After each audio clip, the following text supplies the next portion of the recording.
Лукашенко зноў схапіўся за аўтамат. Што хацеў сказаць беларусам Зеленскі і кнігары, затрыманыя КДБ, ужо на волі. Я, Олег Залеўскі, вітаю спадарства. На Белсаце агляд самых важных і цікавых падзей чацвярга.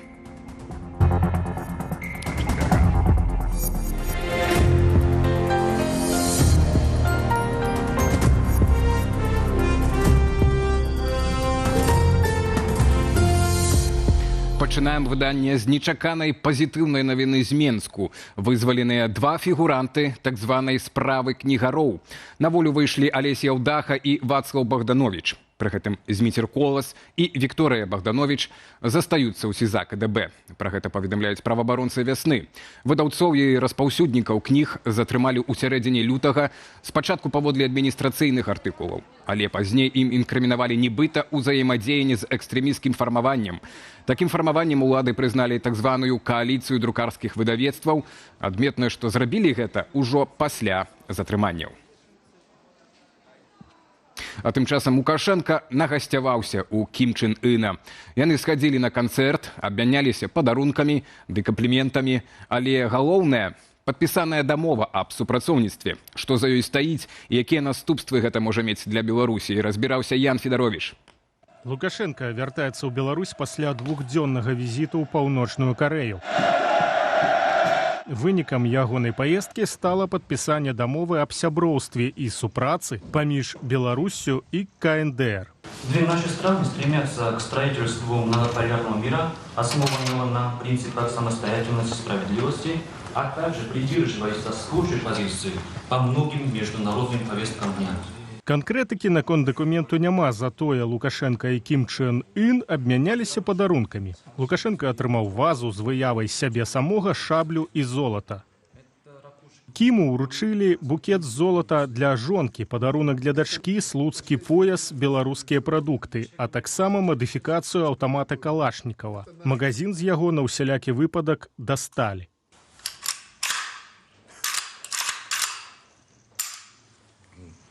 Все правильно. А яшчэ Лукашенко раздаваў кампліменты паўночна-карэйскаму народу.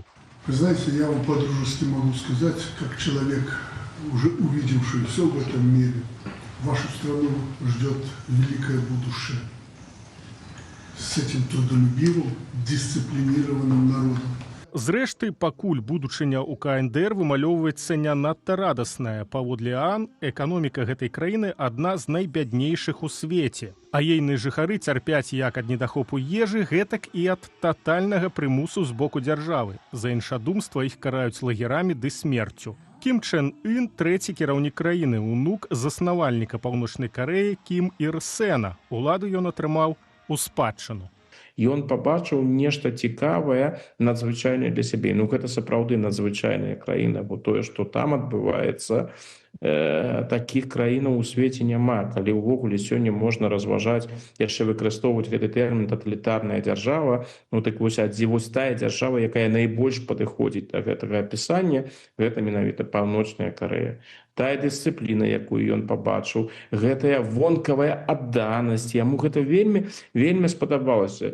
Да таго ж, на сусветнай арэне Паўночная Карэя выявілася саюзнікам не толькі Кітаю, але і Расіі. Пхеньян дапамагаў Маскве снарадамі і нават пасылаў на вайну супраць Украіны сваіх жаўнераў. Лукашенку там пераважна не за нейкія асабістыя якасці, а за тое, што ён з'яўляецца малодшым партнёрам, ці як ён сам сабе называе, малодшым братом Расійскай Федэрацыі. Гэта, хутчэй за ўсё, з пункта гледжання Паўночнай Карэі, гэта працяг выбудовы стасункаў з Расіяй. Адметна, што беларусаў, у адрозненні ад паўночных карэйцаў, Лукашенко часцяком вінаваціць у ляноце ды нядбайнасці. Третий раз повторю публично в последнее время. У нас производительность труда в 3 раза ниже, чем в Европейском Союзе. А яшчэ Лукашенко любіць наракаць на недакладнае выкананне чыноўнікамі ягоных загадаў. Невядома, ці падзяліўся з ім Кім Чен Ін сваімі метадамі, як развязваць падобныя праблемы. Ян Федарович, Белсат. Палітзняволены Сцяпан Латыпаў летась у ліпені трэці раз спрабаваў здзейсніць суіцыд. Гэта адбылося пасля пераводу ў калонію «Воўчыя норы», дзе яго спачатку змясцілі ў штрафны ізалятар, а затым у памяшканне камернага тыпу. Пазней яго зноў перавялі ў турму. Пра гэта паведамляюць праваабаронцы. Арбарыст Сцяпан Латыпаў за кратамі з верасня 2020-го. Яго затрымалі каля ягонага дому на плошчы Перамен. На суд яго прывезлі са слядамі збіцця. Ён заяўляў, што б'ючы ад яго вымагалі прызнання і ў судовай зале спрабаваў здзейсніць першы суіцыд. Паводле інфармацыі праваабарончага цэнтру «Вясна», за кратамі палітвязень захварэў на цынгу.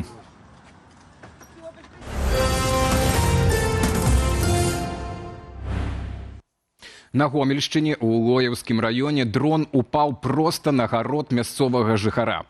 Паводле выдання «Флагшток» беспілотнік вывезлі вайскоўцы. Абставіны здарэння пакуль невядомыя. Улады сітуацыю не каментуюць. Вядома, што 24 сакавіка пры масаваным удары Расіі па ўкраіне некалькі беспілотнікаў выкарыстоўвалі паветраную прастору Брагінскага і Добрускага раёнаў. Таксама учора Украіна абвяшчала паветраную трывогу на мяжы з Брагінскім раёнам праз аб'ект над Беларусю. Пазней канал «Аэрадар» абвесціў, што трывога аказалася фальшывая. Гэта беларускі верталёт патруляваў мяжу. Украіна тым часам робіць маштабны крок дзеля разрыву дамоўнай базы з Расіяй, Беларусю і іншымі структурамі СНД. Кабінет міністраў гэтай краіны афіцыйна спыніў дзеянне адразу 116 міжнародных пагадненняў. Таму працягне Руслан Ігнатовіч. Міністр замежных справаў Украіны Андрэй Сібіга назваў гэта прынцыповую пазіцыяй. Згодна з пастановай 25 сакавіка Кіеў выходзіць з 88 шматбаковых пагадненняў СНД. Пад нож трапілі таксама 5 дамоваў з Расіяй і 23 з Беларусю. На дадзены момант украінскі ўрад не апублікаваў поўнага спісу скасаваных дамоваў. Гэты працэс пачаўся яшчэ ў 2018 годзе, але менавіта вайна паставіла пытанне рубам. Дагаворная база павінна адпавядаць рэаліям фронту. Сёння Украіна зрабіла яшчэ адзін маштабны крок на гэтым шляху. Разрываем апошнія сувязі з так званым СНД. Маё цвёрдае перакананне, дагаворна-прававая база Украіны павінна адпавядаць рэаліям вайны і новай архітэктуры бяспекі на еўрапейскім кантыненце. Для гэтага неабходна разарваць апошнія юрыдычныя сувязі, якія калісьці злучалі нас з РФ, Беларуссю, так званым СНД. Украіна тут не адзінокая. Сінхронна з Кіевам ад СНД дыстанцуецца і Кішынёў. 11 сакавіка ўрад Малдовы ухваліў дэнансацыю асноўных дакументаў гэтай арганізацыі. Гэта фінальны крок краіны да выхаду з СНД. У той час, як афіцыйны Кіеў разрывае міждзяржаўныя дамовы з рэжымам Лукашэнкі, прэзідэнт Уладзімір Зеленскі звяртаецца наўпрост да беларускага народу. 25 сакавіка, у Дзень волі, Зеленскі павіншаваў беларусаў на нашай матчынай мове. Беларусь нельга губляць, заявіў украінскі лідар. Ён падкрэсліў кантраст. Пакуль беларускае грамадства марыць пра незалежнасць і Еўропу, Александр Лукашенко здзяйсняе візіт у Пхеньян. У пачатку года Зеленскі правёў сустрэчу з Святланай Ціханаўскай, што падкрэслівае новы вектар дыпламатыі Кіева. Украіна падзяляе беларускі рэжым і беларускі народ. Дарэчы, менавіта на Дзень волі планаваўся афіцыйны візіт у Кіеў Святланы Ціханаўскай, але па невядомых прычынах ён быў адкладзены. Руслан Ігнатовіч, Белсат.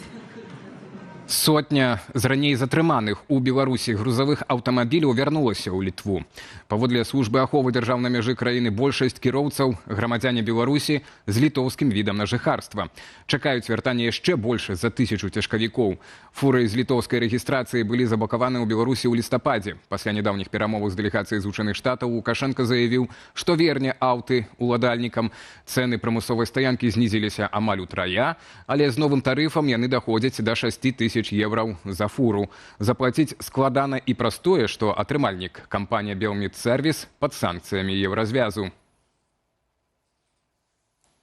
У Вільні тым часам затрымалі падлетка, які намаляваў графіці «Вільня наша». Яго спыніў Мінак і перадаў паліцыі. Сам затрыманы сцвярджае, яму 14 гадоў, і зрабіў гэта ён пад пагрозамі, нібыта яму абяцалі спаліць дом. Непаўналетняга, які напісаў фарбай на набярэжнай «Вільня наша», паліцыя затрымала напярэдадні. Пачалося дасудовае расследаванне факту парушэння грамадскага параду. Улады Літвы неаднаразова заяўлялі, што падобныя акцыі арганізуюць спецслужбы, цытата, варожых дзяржаваў Расіі і Беларусі.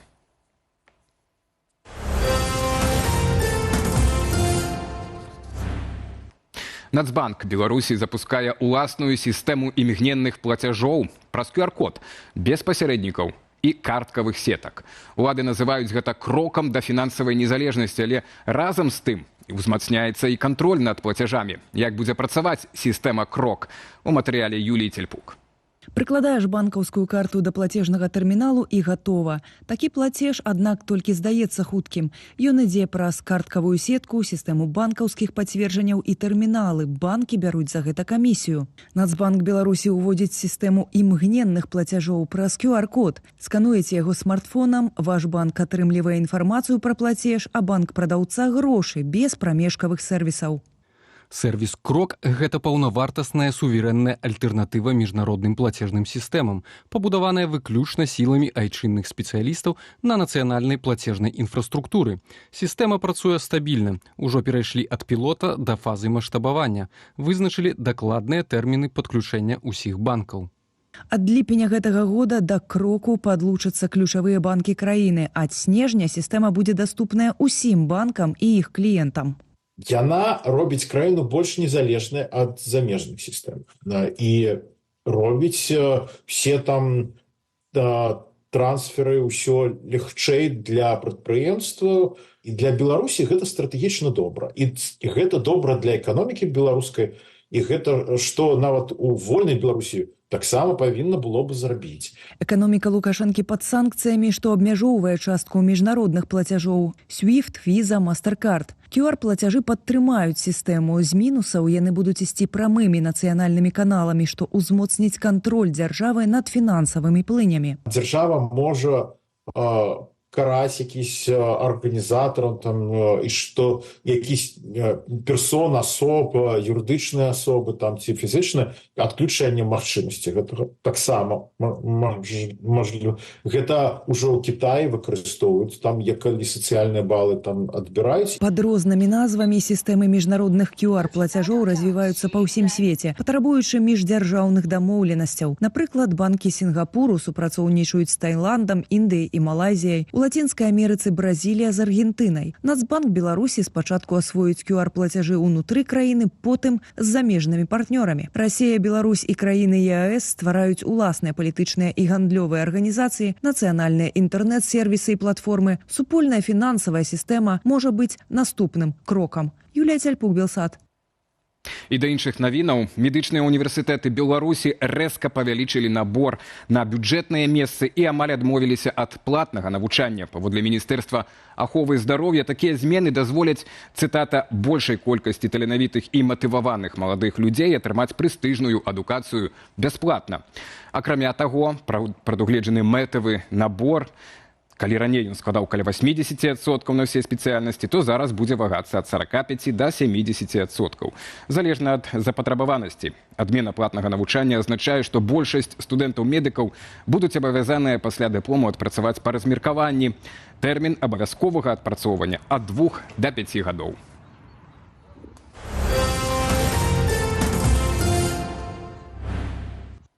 Выкіды з прадпрыемства, знікнення вады ў калодзежах і мор рыбы. Гэта толькі частка экалагічных праблемаў, пра якія цяпер заяўляюць жыхары розных рэгіёнаў Беларусі. Цешыць, што ў кожным выпадку, ці амаль у кожным, ёсць рэакцыя ўладаў, якія, як мінімум, робяць выгляд, што разбіраюцца. Падрабязней Аліна Скрабунова. Сегодня 23 марта. Груба. Поселок. Вот так.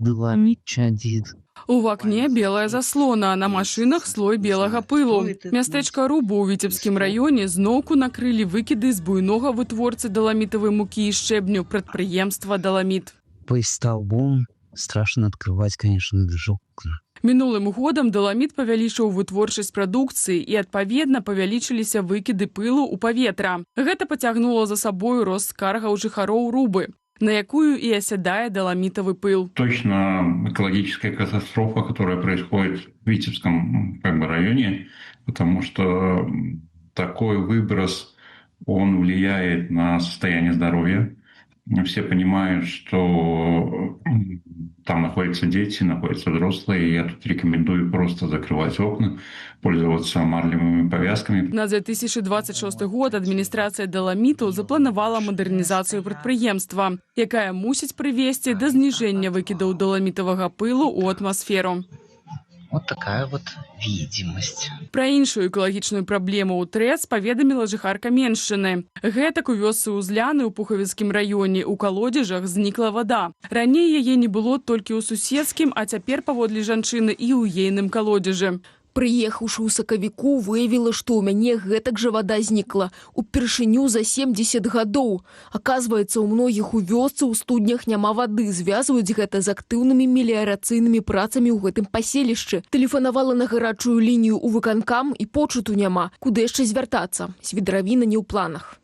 З Пярэжырскім сельсаветам, да якога адносяцца Узляны, звязалася выданне «Мінская праўда». Старшыня сельсавету Тацяна Уласевіч апавяла, што ў вёску выйдуць спецыялісты, каб дакладна вызначыць прычыну знікнення вады. Маўляў, з яе адсутнасцю сутыкнуліся і жыхары іншых вёсак.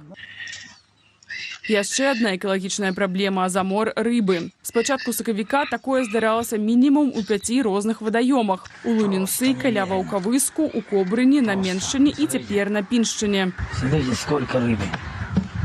Смотрите, сколько рыбы выдохло в Малом озере. На Погосте. Просто это жуть. Пра масавую гібель рыбы на возеры Пагост на Піншчыне апавёў мясцовы жыхар. Ужо на наступны дзень на возеры працавала камісія ў складзе прадстаўнікоў улады, МНС, аховы прыроды і іншых адказных арганізацыяў. Паводле чыноўнікаў, забруджванне не выяўленае. У возеры ёсць жывыя малькі, а замор рыбы быў выкліканы нізкім узроўнем кіслароду ў вадаёме праз тоўсты слой лёду. Аліна Скрыбунова, Белсат. Нацыянальная зборная Беларусі па футболу ў гэтыя хвіліны праводзіць таварыскі матч супраць Кіпру. Гэта дэбют новага галоўнага трэнера Віктара Ганчарэнкі. Пасля першага тайму 0-0. А што чуваецца з допускам беларускіх спартоўцаў да міжнародных турніраў? У аглядзе ад Паўла Аленікава.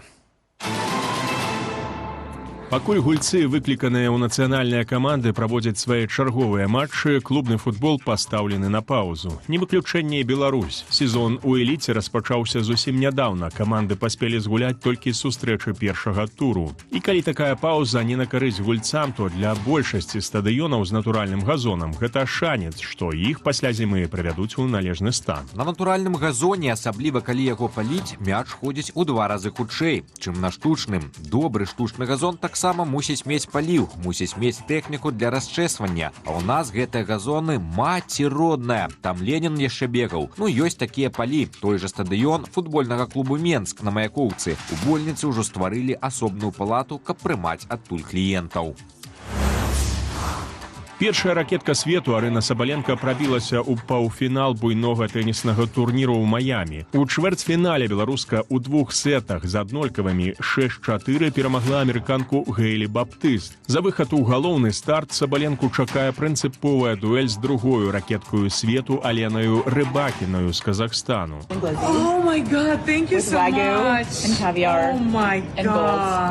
Тым часам Арына пасля адной з перамог у Маямі пастанавіла замацаваць вынік і з'ела хот-дог Голден Глізі, які каштуе $100. Ён прадаецца выключна падчас правядзення турніру ў Маямі. У яго склад уваходзіць сасіска з аўстралійскай ялавічыны, ікра і шматкі 24-каратнага золата. Гэта ачмурэць, як смачна. Я такая голодная. Вось так я аднаўляюся, людзі. Міжнародная федэрацыя гандболу пастанавіла паступова вярнуць зборныя Беларусі і Расіі да ўдзелу ў міжнародных турнірах сярод юніёраў. Гаворка пра ўсе ўзроставыя катэгорыі да 21 года. Каманды здолеюць не толькі браць удзел у спаборніцтвах, але і ладзяць таварыскія матчы ды турніры. Аднак вяртанне адбываецца на пэўных умовах. Спартоўцы, трэнеры і персанал павінны падпісаць спецыяльную дэкларацыю, пацвердзіць, што не звязаныя з вайсковымі структурамі і не бяруць удзелу ў міжнародных канфліктах. Владзіслаў Корсак, Павел Алейнікаў, Белсат. У аб'ектыве на сёння ўсё. Больш навінаў у нашых сацыяльных сетках і на старонцы белсат.eu. Ну і інфармацыйны вечар працягваецца. Спадарства чакае студыя Белсат, якую мы правядзём разам з Віталём Бабіным. Вітаю всех, хто глядзіць нас у гэтыя хвіліны. Сёння прыглядаемся разам да падарункаў ад Лукашэнкі, якія ён прывёз паўночна-карэйскаму дыктатару. А таксама пагаворым пра тое, як Уладзімір Зеленскі перайшоў на беларускую мову. Запрашаем. Вах, а пра Зеленскага асабліва цікава. Ну і даведаемся, спадзяюся, таксама ад экспертаў, з чым звязана сённяшняе раптоўнае вызваленне нашых кнігароў.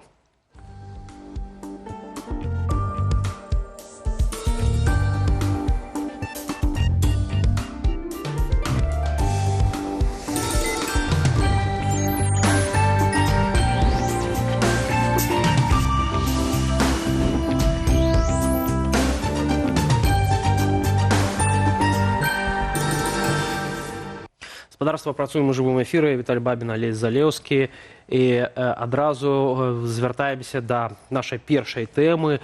Ваяж Лукашэнкі нарэшце скончыўся. 2 дні праведзеных у Пхеняне прынеслі свае вынікі. А можа і ніякіх вынікаў няма, але абяцанні новага этапу ў стасунках і тона падарункаў былі. Гэтак выглядаў другі апошні дзень візіту Лукашэнкі ў Паўночную Карэю.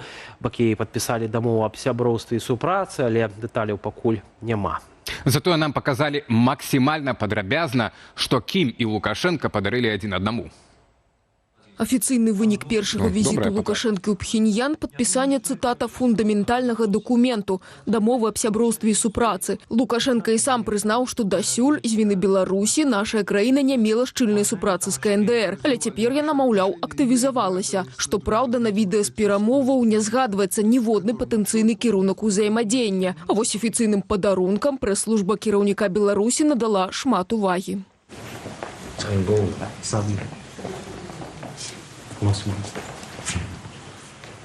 У нас положено за оружие деньги платить. Апроч шаблі Кім Чен Ын прэзентаваў вазу, абкладзеную ракавінкамі, з партрэтам Лукашэнкі ў вайсковай уніформе і медаль з выявою беларускага узурпатара. Беларуская ж дэлегацыя прывезла аўтамат з ражком.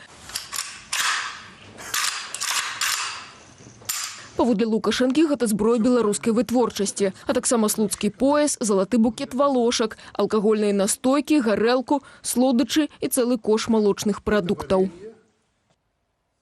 Абмяркуем гэтую тэму ўжо неўзабаве, пакуль Алесь анансуе пытанне. Так, чаму раптам вызвалілі кнігароў Яўдаху і Богдановича? Мы сёння даведаліся пра гэта ад праваабаронцаў. Так, за кратамі яшчэ застаюцца прынамсі 2 асобы па гэтай так званай справы кнігаром, але, ну, так вось, прынамсі на моей памяці апошнімі гадамі такіх публічных рэзкіх раптоўных вызваленняў не адбывалася з беларускіх турэмных засценак. З чым гэта можа быць звязана? Тут ёсць варыянты адказу. Калі ласка, скарыстайцеся з гэтая пытанка, яна ананімная, таму бяспечная. А можете адказаць, вот, паслухаўшы нашага наступнага спікера. Цікава, што ён думае на гэтую тэму. Юрый Дракахрус, палітычны аглядальнік радыё Свабода. Спадар Юрый, добрый вечар. Хацелі бы пачаць наш эфір ўсё ж такі з візіту і, канешне ж, звярнулі ўвагу мы на вялікую колькасць падарункаў, якую прывёз Александр Лукашенко Кім Чен Ыну. Там і залаты букет васількоў, і бальзам, і слуцкі пояс, гарэлка, малочныя прадукты, мёд. Як вы ацэньваеце гэты набор і, канешне ж, як ацэньваеце падарункі, якія прэзентаваў Кім Чен Ын Александру Лукашенку? Ну, ведаеце, я бы сказаў, што, як той казаў, стыль – это чалавек. Калі бы Александр Лукашенко прывёз Кіму, скажем, збор твораў Янкі Купалы, перакладзеных на карэйскую мову, ну, я думаю, што яго б ніхто не зразумеў, ні беларусы, ні Кім. Вось. Ну, а так прывёз тое, што ў яго стылі. Я памятаю, калісьці да Пуціна ездзіў, так мех бульбы ў маскоўскія палаты, крамлёўскія палаты прывёз падарунак. Ну, такая стылістыка, как бы крышачку пад прасцячка. Я мужик-беларус, сын Сахі і Касы. Вось, ну, такое, як бы... Тут нічога дзіўнага, я па шчырасці. Мне ўзгадваецца больш капітал-шоу «Поле чудес», калі, ведаеце, ну, прывозяць там людзі на праграму вялікую колькасць розных сваіх там падарункаў, прэзентаў, ну, закатак. Не, ну, але аўтаматы, вось калі сур'ёзна, спадар Юры, ну, аўтамат, это, я так разумею, паказаць тавар тварам, который, бо недавно толькі это нібыта вытворчасць была, стартавала ў Беларусі, ну, магчыма, тут і ёсць вось гэтае будзе гандаль, супрацоўніцтва, паказаць тавар, вот, можам вам вам прадаваць? Як вы лічыце, наколькі карейцы? Навряд ці. Ну, это, я думаю, такая сімвалічная рэч, абсалютна. Як памятаю, колькі гадоў даўно, правда, Медведзеў, тада прэзідэнтам Расіі быў, падараваў Колю Лукашэнку, здаецца, залаты пісталецік. Ну, тут вот аўтаматик падарыў. Разам з тым, вось, бачым, што Лукашенка прамаўляў перад паўночна-карэйскай дэлегацыі нейкія такія словы пра тое, напэўна, як ён хацеў бы бачыць у тым ліку Беларусь, што, маўляў, паўночную Карэю чакае вялікая будучыня, што па факту там мінула 7 дзесяцігоддзяў там з карэйскай вайны, ніякай светлай будучыні не бачым, краіна ў ізаляцыі пад міжнароднымі санкцыямі. Аднак, на ваш погляд, вот, што Александра Лукашэнку вельмі прываблівае ў гэтай паўночна-карэйскай дыктатуры, што б ён хацеў бы бачыць гэта ў Беларусі? Да, па шчырасці, нічога. Я думаю, што калі казаць пра сэнс гэтага візіту, я бы его характарызаваў так. Візіт на адчапісь. Не патрэбны он абсалютна Лукашэнкі. І не дарма ён 30 гадоў туды ніколі не ездзіў. Ён ездзіў шмат якія дыктатуры, там, я не ведаю, Кітай, там, во В'етнам, іншыя краіны, сустракаўся з як бы такімі дыктатарамі, але вядомымі, уплывовымі, кшталту Кастра, там, Каддафі, якім выпадае з гэтага шэрагу. І эта сустрэча абсалютна па сутнасці не патрэбна. Але для чаго ўсё ж такі, магчыма, патрэбна? Магчыма, папрасіў Пуцін. Сказаў, што ну вот у нас ёсць бліжэйшы саюзнік, это вы, Беларусь. А есть яшчэ адзін саюзнік, таксама вельмі блізкі, кровь проливали, меж іншым. И как бы это показать, что, ну вот, союзники побач. Просто знак. Показать, приехать, потиснуть руку, сказать про светлые перспективы, и все. Кропку поставьте. Але, ну, это такая форма присяги. Не кіму, зразумела, а Путину. И это по выніках кола, так? Да, это одно тлумачэнне, а другое тлумачэнне может быть такое больш складанае, ну, але яно с этим перагукаецца. Мы з вами памятаем, як пэўны час таму быў такі вокрык з Москвы, и от СВР, и от МЗС, что как-то надо поосторожней с американцами. А тут американцы ізноў прыязджаюць, як бы, працэс ідзе, кагосьці вызваляюць, некие санкции сдымают, в Вашингтон запрашают, и как-то это российцам, ну, не то, что они это забороняют, они не забороняют, но их это крышку турбует. И как бы, чтобы их страхи залагодить, окромя клятв, что мы всегда русские люди, там, цельник порвем, это, как бы, так само слухают, але жест, вот союзник, та изоляваны, як вы сказали, там ніхто да яго не ездзіць, але ну вот союзник, кровь проливал за российскую справу, и я туды поеду, вот вам демонстрация, что да нет, да ни одни американцы нам як бы не только з імі, а вот нават з кімам, да якога ніхто не ездзіць амаль.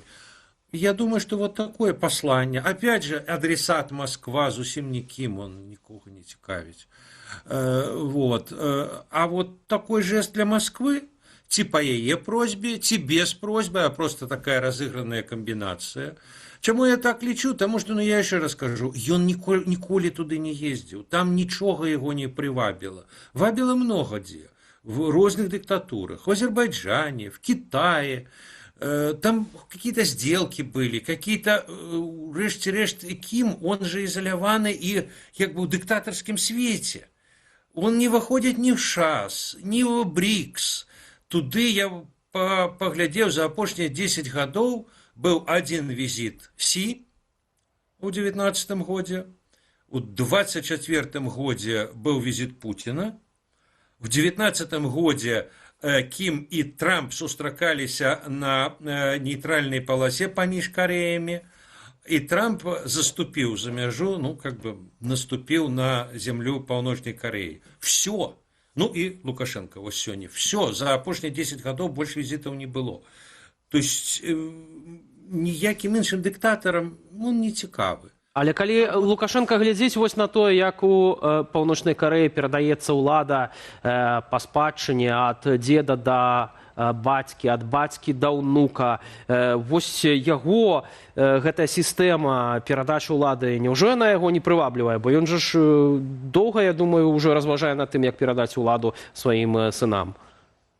Она его привабливая, может быть, як идея, хотя она увособленная не в одной Паўночнай Карэі.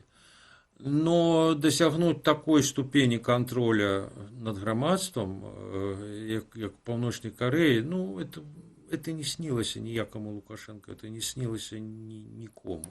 І, дарэчы, яшчэ адзін аргумент, чаму это вот візіт менавіта на адчапісь.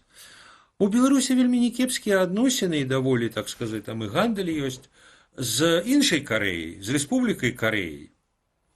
Там и бизнеса некие есть, ну, это могутная держава, это гигант экономичный. И как бы тое, что это адносіны ёсць, сведчыць яшчэ раз про тое, что Кім, ну, ніякі не брат, не сябра, тым больш, что это гранично бедная краіна. Путину Кім можа даць снаряды и может даць солдат. А Лукашенко навошта и то, и другое. Ну, краіна ні з кім не воюе. Ну, солдаты, ізноў ж, навошта ему. И тому, ну, вот, поехал, потиснул руку, сказал, что наше братство, там, мы от веку разом, все. Для проверки того, ці маю я рацию, давайте поглядим, вот колькі будзе працягвацца рэха этого визита. Мой прогноз, вельмі оно будет коротким. Уже на наступным тыдні вся пропаганда забудет этот визит. Потому что он не потребный самому Лукашенко. Разом з тым бачым, як вось... еще месяц рассказывали, какой товарищ Си, какое братерство с Китаем. Вот там бы долго говорили, а тут забудут завтра. Але, ведаеце, падрыхтоўвалі, в прынцыпе, беларусаў да гэтага візіту. Спадарня Чамаданова, напрыклад, там наведавала амбасаду, там чытала з паперкі, як у Беларусі падзяляюць ідэі Чухчэ і гэтак далей. Разам з тым, давайте паглядзім, як паказалі лукашэнкаўскія медыі гэты візіт, як дакладней Лукашэнку там праважалі на радзіму. Вось на развітанні акурат паўночныя карэйцы зладзілі для Лукашэнкі цэлы канцэрт, дзе народныя артысты КНДР заспявалі савецкія беларускія рэжымныя хіты ад малінаўкі да любімую не аддаюць. Адна з песень нават прагучала на чыстай беларускай мове. Вось такое дзіва. Давайте паслухаем і вернемся да размовы.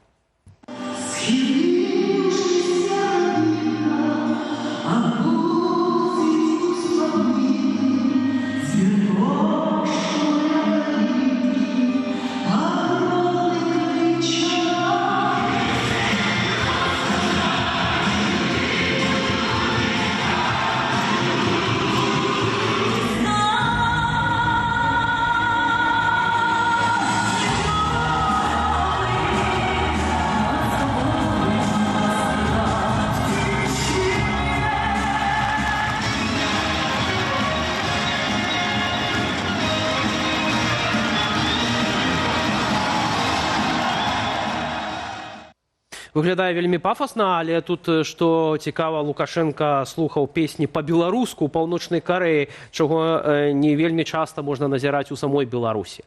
Што вы думаеце, спадары Юрый? Як гэта ў вашых вачах выглядае? Да ніяк по-рознаму его праважалі. Памятаю, в некай афрыканскай краіне, здаецца, з нейкім там ганаровым козлом праважалі. Ну, тут без козла абышліся.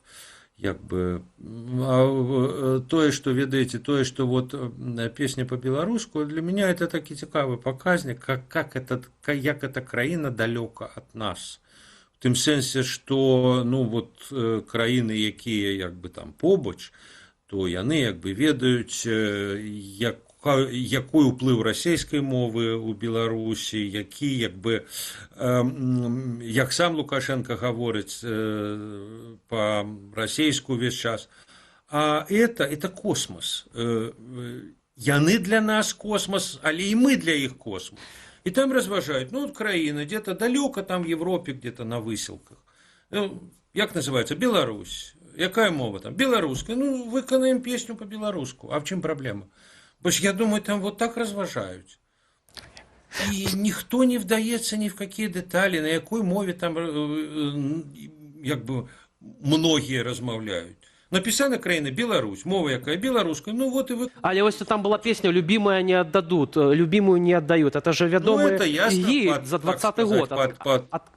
Да, под 20-й год. Ну, так само. Я не выключаю, что, магчыма, узгаднялі это з амбасадай. Ці ў Менску у паўночна-карэйскай амбасадзе, ці там в Пхеньяне з беларускімі дыпламатамі. Я думаю, што там такія рэчы прапрацоўваюцца. Спадар Юры. Адпаведна другім бокам. Што яму будзе прыемна, што дапушчальна. Вот тому пропоную, может, из этого космоса, кажется, космос, опуститься на землю, на нашу белорусскую землю. Перед гэтым мы так само сказали, ну, со Злученными Штатами нібыта процесс идеи, сапраўды 250 вышли на свободу, и что мы бачым сёння? Атрымліваем паведамленне ад праваабаронцаў, што былі вызваленыя Алесь Яўдаха, так, і спадар Богданович, кіраўнік выдавецтва «Тэхналогія», которые знаходзіліся апошнія месяцы, тыдні, прынамсі, так, у СІЗА. Ну, на маёй памяці, гэта першы такі выпадак, прынамсі, публічны, вядомы, так, і публічнай справы, которая перад гэтым абмяркоўвалася за апошнія гады, калі затрыманыя перад гэтым выпускаюцца. Неважна, па якой прычыне, мы не ведаем, па якой прычыне. Так, пачынаючы з 20-го года, калі ты уже там апынуўся, ну то што-нибудь да знойдуць і справа некая будзе. Вы гэта звязваеце вось менавіта можа з тым, што гэты працэс ідзе з Амерыкай, частка гэтай вялікай угоды, такі вось пробны шар, паспрабаваць хоць трошачкі там на йоту нейкую гэтую машыну рэпрэсіўную зменшыць. Як вы гэта ўспрымаеце? Ну, видите, я думаю, да, я думаю, что и не просто, так сказать, вот антураж сустрэчы, вот, а конкретную заяву, которая прогучала з вуснаў Коўла, что практика новых рэпрэсіяў, мы кагосьці вызваляем, з нашай падачы вызваляюць, а потым сажаюць. Он сказал, это недопушчальна. Ранее он этого не казаў, дарэчы. Ранее он сказал, что да, есть такая проблема, мы ее обмяркуем. Летась его папярэднік Кіт Келах увогуле казаў, што ну да, ну так склалася, грубо кажучи. А зараз уже перамоўны працэс дайшоў до вот этой стадии, когда американский бок сказал, что эту практику трэба припынить. А ведаеце, справа тым, что ну, часам так здаецца, что это все один организм, як бы, что Лукашенко там все отсочивает, так сказать, и кожный крок, кого там посадили, кого не посадили, это не совсем так. Есть аппарат карный, который працуе по своих планах. Вот они придумали эту справу выдаўцоў, и они идут крок за кроком, посадили, следство пачалі разбиральніцтва, и они выконваюць свой план. З іншага боку, на другім узроўні Лукашенко приезжае Коул и кажа, что не, господар Лукашенко, эту справу трэба спынять. Лукашенко дае указания каким-то своим подначаленным, что надо что-то поменять, надо как бы отреагировать. И покуль сигнал, так сказать, доходит до отповедного выканаўцу, который вел справу этих выдаўцоў, ему сказали нет. На версии вырашили новая линия. Ну ладно, ну. Нам не вопрос. Як эта лінія працягнецца, спадар Юры, вы бачыце? Можем не копать. Спадар Юры, працягнецца гэтая лінія? Як вы это бачыце працяг? Вось это так, пытанне. Магчыма. Ведаеце, я думаю, что, ну, как бы, ведаючы вот и практику дзяржаўнай машины, любой ввогуле, что она не может, так сказать, імгненна дзейнічаць. И тое, что и самому Лукашенко не вельми хочется это выконывать. Вот. Я думаю, что, скажем так, снизится, по крайней мере, на первом этапе, снизится темп росту репрессий. Не то, что они вот спынятся завтра, ці паслязаўтра, ці праз тыдзень. Але, ну, умоўно кажучи, калі раней, скажем, сажали за тыдзень, ну, умоўно, и там, я не ведаю, 20 человек, будут 10, потом 5. Потом будут думать, глядеть, что як. Ну, вот я думаю, что вот какие-то такие, как бы, хутчэй снижение темпа, чем вот что як бы адным разам гэта спыняць. Таму што, ну, я думаю, што і Лукашенко все-таки он і сам пра гэта не раз гаварыў, што як бы, ну, вот цалкам спыніць рэпрэсіі это вельмі небяспечна для сістэмы. Але з іншага боку, ведаеце, ну, вот колькі мы з вами чулі на працягу мінулага году, что не, Лукашенко будет всех выпроваживать, вот всех депортовать, никого не.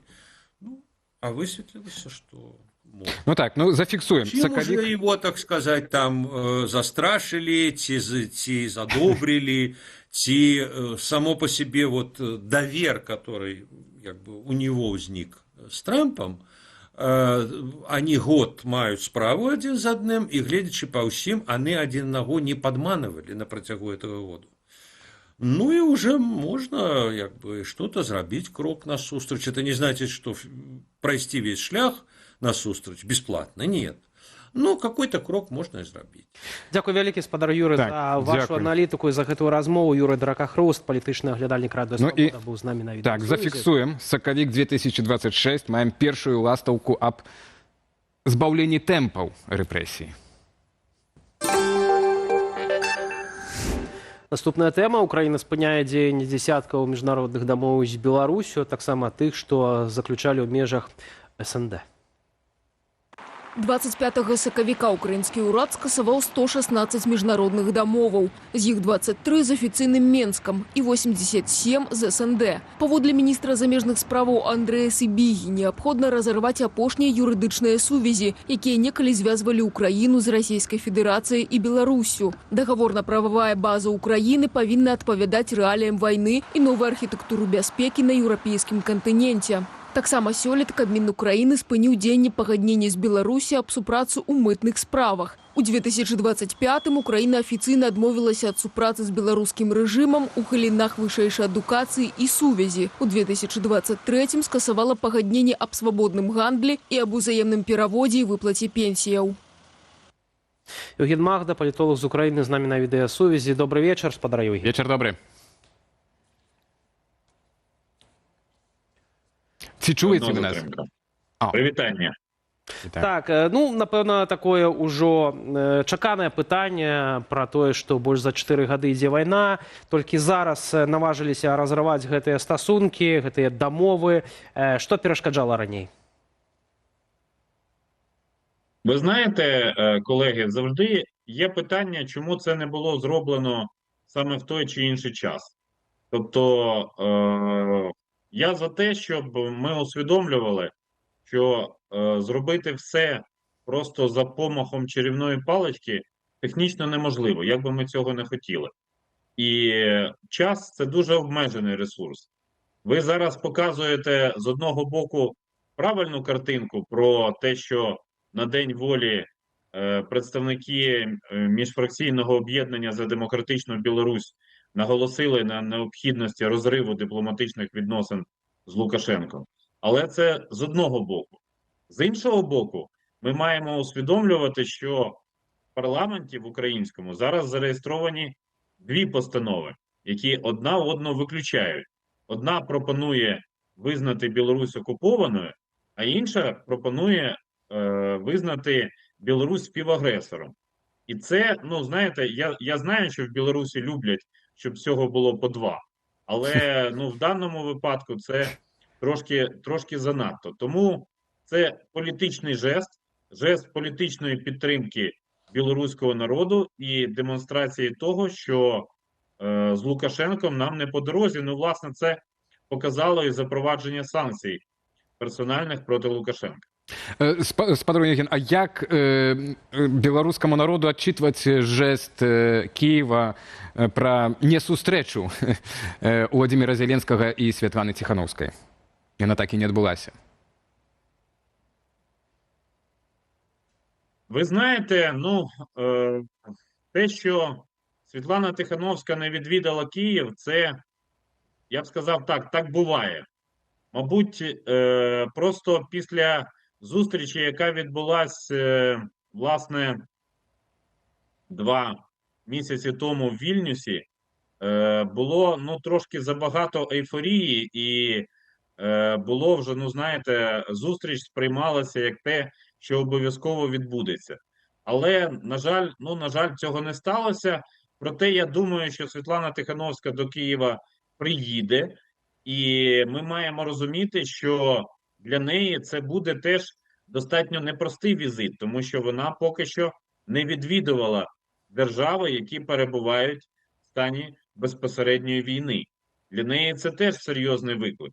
Це я про те, що я послідовний противник персоналізації контактів. Я за те, щоб ми 1000 кроків між Білоруссю та Україною здійснювали не лише з різних боків, але й здійснювали, якщо хочете, командами. Знаєте, як кажуть, вдвох будь-який шлях коротший. Отак от ми і маємо рухатись. І, власне, вчорашній форум «Шлях до волі», де, на мою думку, було і достатньо високе представництво українське, і високе представництво білоруських демократичних сил, він показав, що такий діалог іти буде. Це, свідчення того, що налаштування на діалог існує. То вось у меня акурат і пытанне ёсць по гэтаму форуму. Сапраўды, там была нават рэзалюцыя, 8 пунктаў, ажно у той рэзалюцыі шмат патрэбных пунктаў, так, па вось стварэнню больш шчыльных, так, дачыненню паміж беларускім народам і Украінай. Але адзін там з такіх ключавых, на мою думку, прынамсі на ўзроўні ідэі пунктаў, які гучаў так, што каардынацыйны рэгіянальны фармат стварыць па дэмакратызацыі Беларусі, і ядром гэтага каардынацыйнага фармату па дэмакратызацыі Беларусі маюць быць вось якраз Украіна, Польша і Літва. Ці гэта толькі на ўзроўні ідэі, ці за гэтай ідэі ўжо хаваецца таксама і пэўная рэалізацыя гэтай задумы і падтрымка таго ж, напэўна, Брусэля, бо гучыць яна добра. Як вы разумееце саму ідэю і яе рэалізацыю? Я думаю, що країни Люблінського трикутника і Латвія, як сусіди Білорусі, вони мають створювати, якщо хочете, антиколоніальну, антиімперську противагу російському впливу. Ми не можемо зараз впливати безпосередньо часто на, власне, мешканців Білорусі, тому що такі можливості об'єктивно перекриті. Але формувати спільну політику, узгоджувати свої дії стосовно Білорусі, ми і білоруського суспільства, сусіди, які зацікавлені в тому, щоб Білорусь була демократичною, бо без демократичної Білорусі справді немає безпечної Європи, це, я думаю, наше спільне завдання. І це поки що ідея, але ж давайте згадаємо той факт, що влітку 2020 року, коли ідея Люблінського трикутника тоді ще тільки обговорювалась, покійний Владимир Макей, він теж брав участь в цих переговорах. І я думаю, що ця ідея, зрештою, так чи інакше, може бути реалізована разом з представниками білоруських демократичних сил.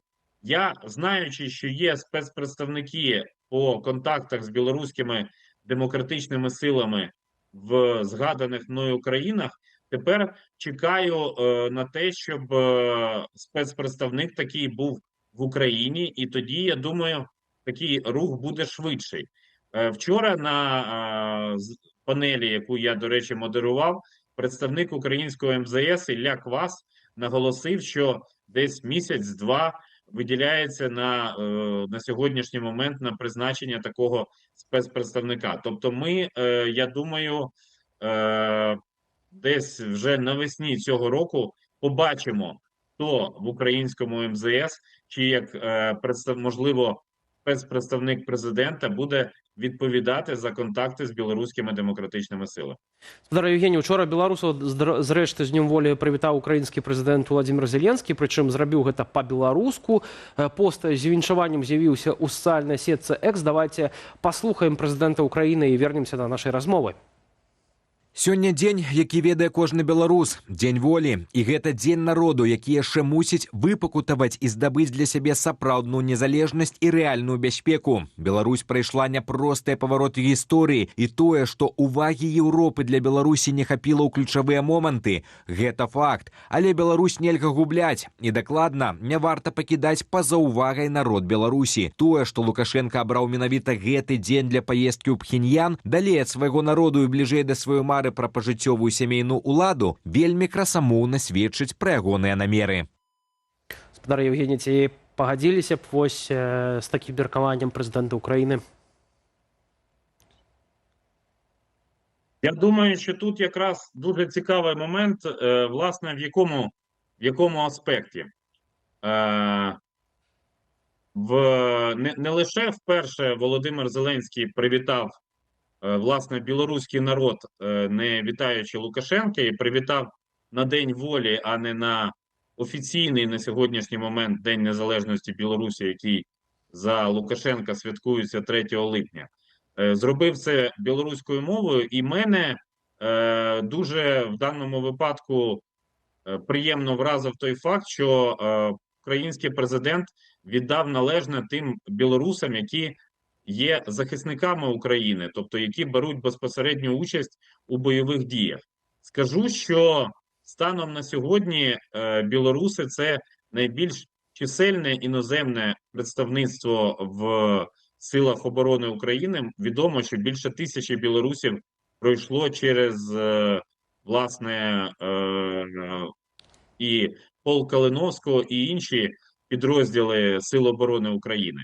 Тобто віддати належне – це просто необхідно, і я особисто це бачу як політичний сигнал не лише для білоруських демократичних сил, а для всієї структури влади, бо я вчора на форумі «Шлях до волі» переконався, що проблема українських добровольців, вона є гострою, і її необхідно вирішувати, і з нею вирішувати і питання статусу перебування білорусів в Україні, і інші проблеми, з якими стикаються громадяни Білорусі, які залишили свою батьківщину і опинилися в Україні. Тут такий момент, що на сьогоднішній момент, мабуть, наша українська, білоруська діаспора, можливо, найменш чисельна, бо в Україні триває війна, і людей, які хочуть жити під бомбами, об'єктивно не так багато. Це зрозумілий факт. Але з іншого боку, це діаспора, яка воює. І тому йдеться і про перспективи створення білоруської визвольної армії, і про те, як взагалі спільно діяти для того, щоб Білорусь була вільною. Власне, шлях до волі має отримувати правильні дороговкази. Калі мы кажам вось пра прызначэнне спецпрадстаўніка па справах Беларусі ва ўкраіне, спадар Евгения, пра тое, што мы ўжо кажам з моманту, калі пра гэта казаў Уладзімір Зеленскі, наколькі моцна гэта можа зрушыць вось гэтыя стасункі паміж сіламі Беларусі і афіцыйным Кіевам? Зараз бачым, што з днём волі прывітаў не толькі прэзідэнт Украіны, МЗС Я думаю, що цей фактор дійсно є вагомим, тому що, знаєте, коли за якийсь напрям відповідає конкретна людина, то ми будемо мати певне просування вперед.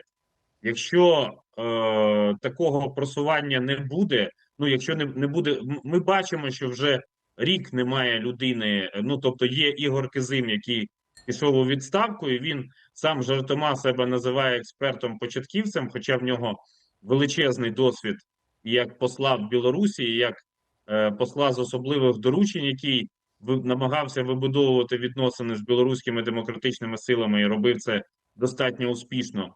Але в будь-якому випадку людина, яка прийде на зміну Ігорю Кизиму, вона повинна буде не лише використовувати його напрацювання, а й пропонувати щось своє. Знаєте, ми дуже довго, і українці, і білоруси, жили в умовах соціалізму, де начебто все навколо було спільне, а отже нічиє. А я за те, щоб була людина, яка персонально буде відповідати за контакти з білоруськими демократичними силами і з ними максимально ефективно взаємодіяти. Зараз вось дарацца Дзеніс Кучынскі свердзіць, што ўжо праз некалькі тыдняў можа адбыцца гэты візіт Святланы Ціхановскай у Кіеў. Спадара Евгенія, тут, канешне, пытанне і бяспекі, і пытанне графікаў, якія могуць супадаць. Але ці гэты візіт будзе ў нейкім сэнсе гістарычным, ці мы можам разлічваць толькі на нейкія першыя такія крокі збліжэння паміж сіламі і афіцыйным Кіевам? Я сподіваюся, що візит Світлани Тихановської буде з одного боку символом, а з іншого боку поштовхом до зближення позицій білоруських демократичних сил і України. Ну, власне, у нас багато тем, про які ми можемо говорити. І в першу чергу це те, як нам розстатися з образом молодших братів Росії, адже теза про триєдиний слов'янський народ, вона дуже активно експлуатується, я знаю, в Росії, і режим Лукашенка їй практично не протидіє. Тоді як білоруські демократичні сили, і це правильно і нормально, вони готові до того, щоб взаємодіяти в цьому напрямі. Тому ми маємо бути максимально ефективними. Я за те, щоб Україна максимально транслювала власний досвід перетворень, щоб наші партнери з білоруських демократичних сил могли готуватися до зміни влади вже зараз в Білорусі. Тому що ми живемо в настільки турбулентному світі, що цей процес може відбутися надзвичайно швидко. Я розумію, що білоруські демократичні сили можуть запозичати різний досвід, але разом з тим вони мають розуміти, що Білорусь і Україна, як постсоціалістичні країни, сьогодні найбільше наближені одна до одної. І, власне, той високий товарообіг, який був між Білоруссю та Україною до 2020 року, він, я думаю, для нас має бути орієнтиром, тому що спільна зацікавленість є достатньо велика. І, наприклад, представниця Об'єднаного перехідного кабінету Аліса Рижиченка згадувала і про оборонно-промисловий комплекс, і про ІТ, і про аграрний сектор. Тобто можливостей для взаємодії є достатньо багато. Ми зараз маємо готувати дороговкази до того, щоб шлях до волі був максимально ефективним. Дякую вялікі, чакаємо гэтага. Мы, Євген Магда, палітолог з України, був з нами на відеосувязі. І настав час звернуцца да навінаў рэгіёнаў, рубрыкі, якую мы робім разам з Багамедай, і пачынаем з дзікай гісторыі з Берасця. Там валанцёры намагаюцца выкупіць пару аленяў з міні-запарку, куток жывой прыроды. Доўгі час зоабаронцы звярталі ўвагу, што за жывёлаў там фактычна не даглядаюць. Летась куток закрылі, пры гэтым многія звяры жывуць там і надалей, а лёс некаторых невядомы.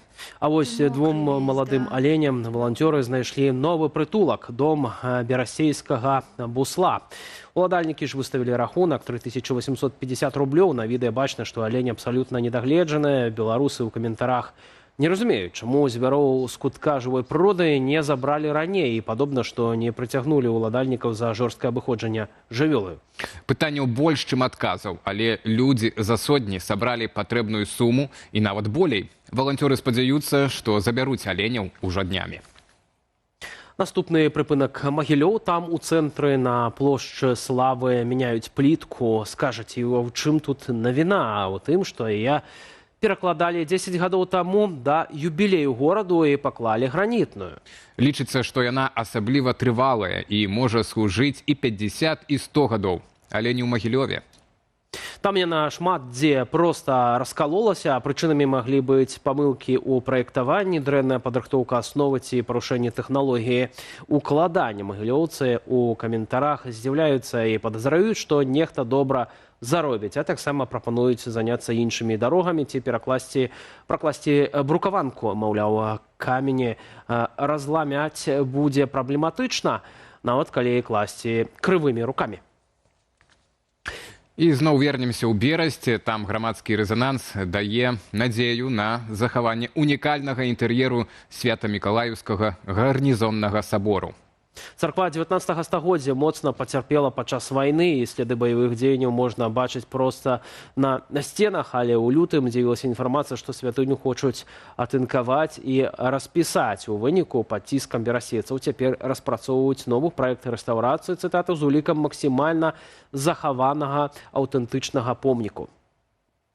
В 1994 году здание было возвращено православной церкви. Начались работы по его реставрации. Теперь мы все можем любоваться его красотой и величием снаружи, а также ощутить трагедию июня 1941 года внутри. На его стенах остались многочисленные шрамы от снарядов, пуль и гранат. Ведь за это место велись кровопролитные бои. Оно переходило из рук в руки. Это была самая высокая точка на центральном острове, и с окон второго этажа немцы вели корректировку огня для своей артиллерии. Спадарства, дзякуем вам за увагу да нашага эфіру, канешне ж, за лайкі таксама і каментары. Дзякуем таксама за падтрымку нашага эфіру. Ну і вяртаючыся да футболу, першы матч Віктора Ганчаренка на чале зборнай Беларусі. Беларусь-Кіпр нібыта ўжо 1-0. Беларусы пакуль што перамагаюць, трымаем кулакі так, каб і завершылася. Для вас працавалі Віталь Бабін і Алесь Залеўскі. Зычым удалага вечара і да сустрэчы ў нашых наступных эфірах. Пакуль.